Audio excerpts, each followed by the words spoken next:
Mobb Deep, Prodigy. That's well, Prodigy. Mobb Deep consisted of Havoc and Prodigy. Mobb Deep debuted in 1993 with Juvenile Hell. 1995 they released the infamous Then Hell on Earth in 96. Murder Music came out in 1999. Prodigy will always be remembered for his wordplay. One of his iller rhymes to me was the the hook from the song Shook Ones. You're not a crook done, you're just a shook one.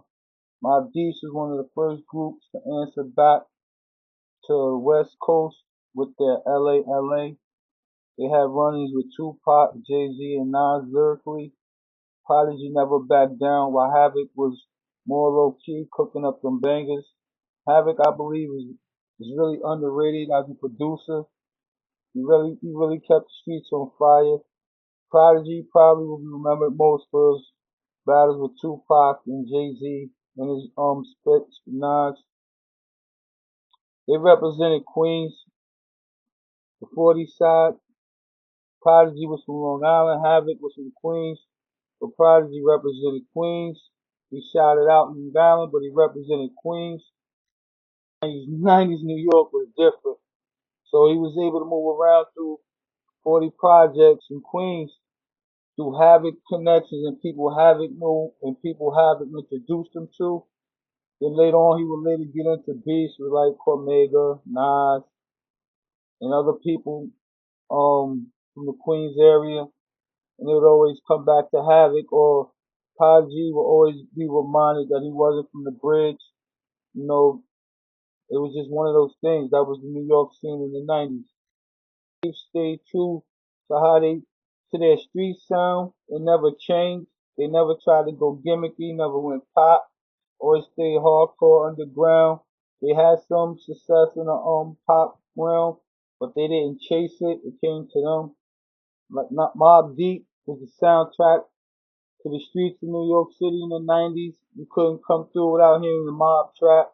It was real. It was a real movement for them in the 90s. Yeah, you can't forget about their impact on the mixtape game and their overall contribution to the hip hop culture. Mobb Deep to me, still a good group, but definitely one of the groups to remember in the 90s. CNN, Capone and Noriega. Capone and Noriega came out in 1997. That was the duo's only release in the 90s, with Capone doing time in upstate New York. The duo will release an album upon his release. The War Report was the duo's first album release, which gave you the classics, Illegal Life, LA LA. LA was in direct response to Death Row. It was responding to a song Dog Pound made, New York, New York. And then will respond with LA. Mobb Deep will also be on the track, and other artists in Queens. Noriega will go ahead and release his solo debut album in '98, NRE, Ninjas on the Run Eatin', peaked at number 3 on the top 200 Billboard, which to me is a classic, very underrated album. On the album, just to mention a few standout cuts to me, the Posse cut, Banned from TV, Super Thug, you had Body in the Trunk, you had countless joints. My Life, um, that album to me, Nori really put his foot in the game, let people know he was there. Because at the time, Nori was considered the lesser of the two. People was really focusing on Capone, but Capone had to go away and Nori stepped up and stood out and he never looked back since. He came out with another album in the 90s called Melvin Flint the Hustler, but due to personal reasons he said he couldn't really focus on recording this album. And to me, NRE was his best album. He has other albums after that, but for the 90s, those were his two albums.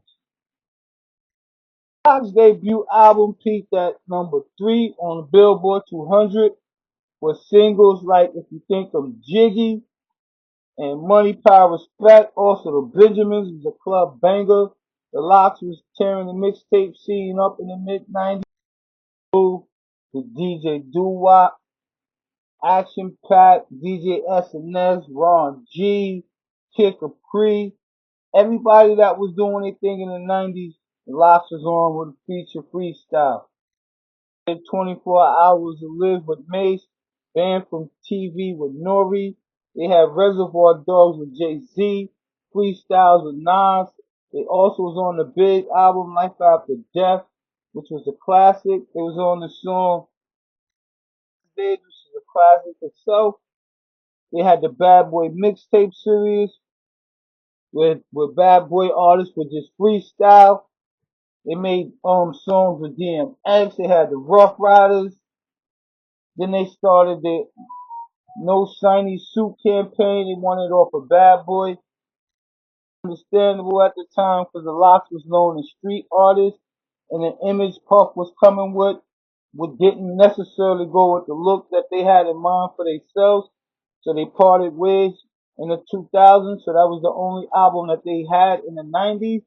But if you was around or if you do any research and history, you will see that LOX was active throughout the 90s, from mixtapes to appearances on other people's albums or just dropping their solo albums.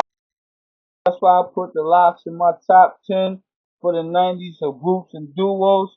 And we got one more group that we'll be featuring later on.